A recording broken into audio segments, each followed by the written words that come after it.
नमस्कार दोस्तों, स्वागत है आपका योगी इन्फो में। दोस्तों, अगर किसी प्रदेश के मुख्यमंत्री और उप मुख्यमंत्री दोनों को पद पे रहते हुए अरेस्ट कर लिए जाए और उन पे केस चलाया जाए तो मामला बहुत ही संगीन हो सकता है। जी हाँ दोस्तों, दिल्ली के मुख्यमंत्री और उप मुख्यमंत्री दोनों को जेल भेज दिया जाता है शराब नीति घोटाले के मामले में। 500 दिनों तक केस चलता है और पूरा देश बोलता है कि ये एक बहुत ही बड़ा स्कैम था, घोटाला था। लेकिन बाद में फिर कोर्ट कहती है कि इनके खिलाफ पक्के सबूत नहीं मिले। और असली सवाल यह है कि क्या आरोप जल्दबाजी में लगाए गए? क्या जो जांच एजेंसियां थी उन्होंने जांच गलत तरीके से की, या सच में कुछ और ही कहानी है? दोस्तों, आज हम फैक्ट के साथ पूरा मामला समझेंगे। अब बात करते हैं कि पूरा मामला शुरू कहां से होता है। तो साल 2021 था, इसमें अरविंद केजरीवाल की सरकार थी और इसी सरकार में नई एक्साइज ड्यूटी यानी शराब नीति लागू की गई। सरकार ने कहा कि प्राइवेट प्लेयर यानी प्राइवेट कंपनीज के आने से यहाँ कंपटीशन बढ़ेगा,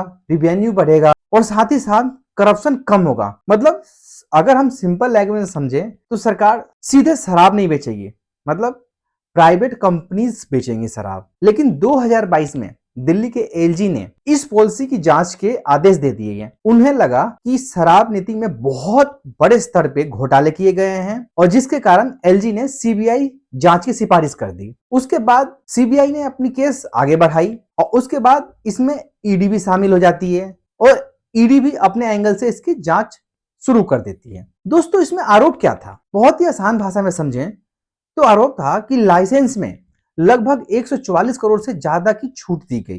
कुछ कंपनियों को सीधे तौर पर फायदा पहुंचाया गया।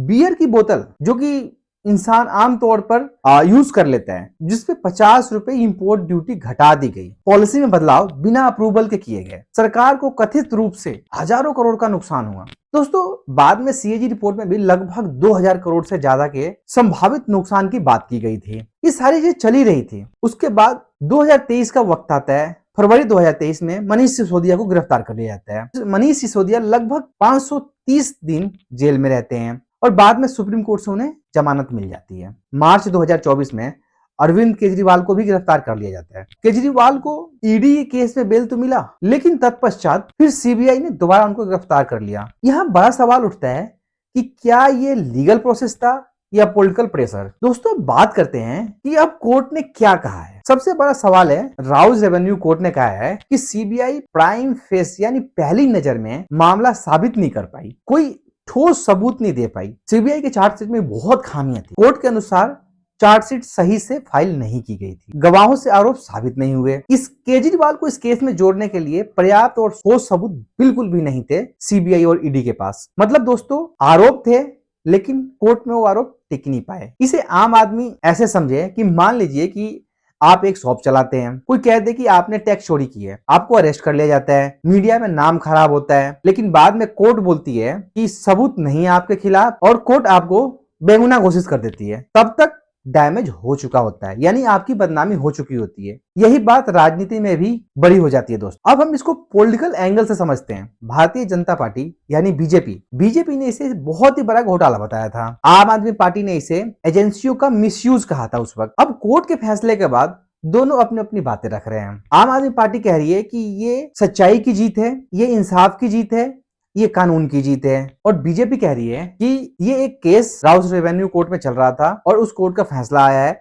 और सीबीआई अपने दलील और अपने तथ्यों के साथ हाई कोर्ट में अपील करेगी और सीबीआई ने हाई कोर्ट में अपील कर भी दिया है। तो दोनों पार्टियों की अपने अपने सवाल, अपने अपने विचार हैं। दोस्तों, अब इंपॉर्टेंट लीगल पॉइंट समझते हैं जो आपको जानना बहुत जरूरी है। बेल मिलना और बड़ी होना ये दोनों अलग चीजें हैं। इन्वेस्टिगेशन में टेक्निकल मिस्टेक होने से केस कमजोर जरूर हो सकता है, लेकिन अगर सच्चाई है तो किसी ना किसी स्तर पे वो सच्चाई बाहर निकल के आती है। मीडिया ट्रायल कोर्ट ट्रायल नहीं होता दोस्तों। चार्ज फ्रेम होना दोषी होना नहीं होता। एजेंसीज को भी अकाउंटेबिलिटी होनी चाहिए। लेकिन कुछ सवाल अभी भी बाकी है मेरे दोस्त। अगर सबूत नहीं थे तो इतने बड़े स्तर पर अरेस्ट क्यों हुए? क्या जांच जल्दबाजी में हुई? क्या फ्यूचर में एजेंसीज को और मजबूत और ठोस सबूत लाने होंगे? क्या यह मामला हाई कोर्ट में जाएगा? और जहां तक अभी लेटेस्ट इंफॉर्मेशन है, ये मामला हाई कोर्ट में जा चुका। दोस्तों, डेमोक्रेसी में सवाल पूछना बहुत ही जरूरी होता है। इस केस से जनता को यह सीखना चाहिए कि राजनीति में आरोप लगाना आसान होता है, कानूनी प्रक्रिया लंबी होती है। सच कोर्ट तय करता है, टीवी डिबेट नहीं। हमें इमोशनल नहीं, हमें लॉजिकल होना चाहिए। दोस्तों, इस रिहाई के बाद केजरीवाल जी का ये बयान आ गया है। उन्होंने कहा है कि ये एक सत्य की जीत है, ये कानून की जीत है। उन्होंने इसे पॉलिटिकल कॉन्स्पिरेसी बताया। लेकिन याद रखिए, राजनीति में नैरेटिव बदलता रहता है, फाइनल जजमेंट हमेशा हिस्ट्री लिखती है। दोस्तों, लोकतंत्र में सबसे बड़ा हथियार क्या है? जागरूक नागरिक। अगर आप सिर्फ हेडलाइन पढ़कर फैसले लेते हैं तो आप मैनिपुलेट हो सकते, लेकिन अगर आप पूरा मामला समझते हैं तो कोई भी आपको कंफ्यूज नहीं कर सकता किसी भी स्टैंड पे। देश को ब्लाइंड सपोर्टर नहीं चाहिए, इंफॉर्मेटिव सिटीजन चाहिए। अगर आपको लगता है कि ऐसे मामलों की सच्चाई जाननी जरूरी है तो वीडियो को शेयर कीजिए, कमेंट में लिखिए कि क्या यह पॉलिटिकल फाइट थी या लीगल वीकनेस। चैनल को सब्सक्राइब करना बिल्कुल ना भूलें, क्योंकि यहाँ बात होती है फैक्ट पे, ना कि नॉनसेंस नॉइस पे। तो दोस्तों, जब तक के लिए चलते हैं। नमस्कार, धन्यवाद।